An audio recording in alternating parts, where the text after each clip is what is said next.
And happening now, a rally against the Trump administration's deportation plans. It comes after ICE announced that it detained more than 200 people over the course of just days.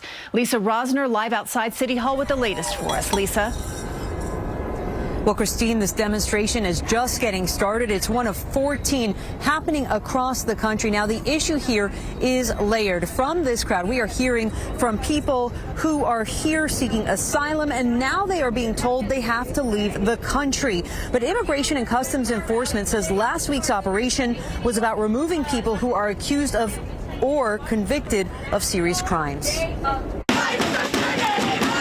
At Foley Square Thursday afternoon, a rally for the right to learn. People opposing the Trump administration's actions, revoking international student visas and cutting funding from universities, as well as detaining students in what they say is an effort to suppress protest speech on campus.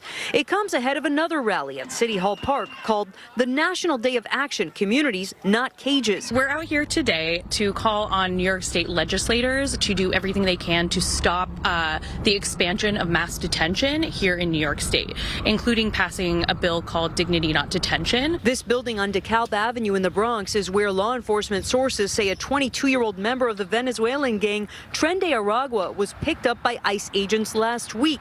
She is one of 206 people arrested across the New York City area in an operation that the acting ICE director says targeted the most dangerous alien offenders in some of the most crime-infested neighborhoods. Immigration attorney Michael Wild says ICE is also coming down hard on people seeking asylum. We know in Orange County there are immigrants who are held there solely for either, let's say, overstaying a visa or not necessarily for committing a violent crime. We know they're in inhumane conditions. A letter like this, known as a notice of termination parole, was sent by Homeland Security to some of his clients. It says in part your parole will terminate 7 days from the date of this notice. Do not attempt to remain in the U.S. The federal government will find you.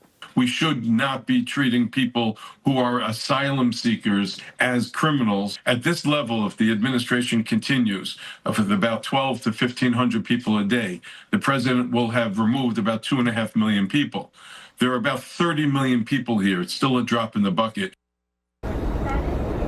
And the mayor was asked this afternoon about ICE's enforcement sweep last week. He would only say that the city is not allowed to collaborate with ICE on civil enforcement. He did make it clear he supports the removal of violent gangs. We're live outside City Hall. Lisa Rosner, CBS News, New York. All right, Lisa, thank you.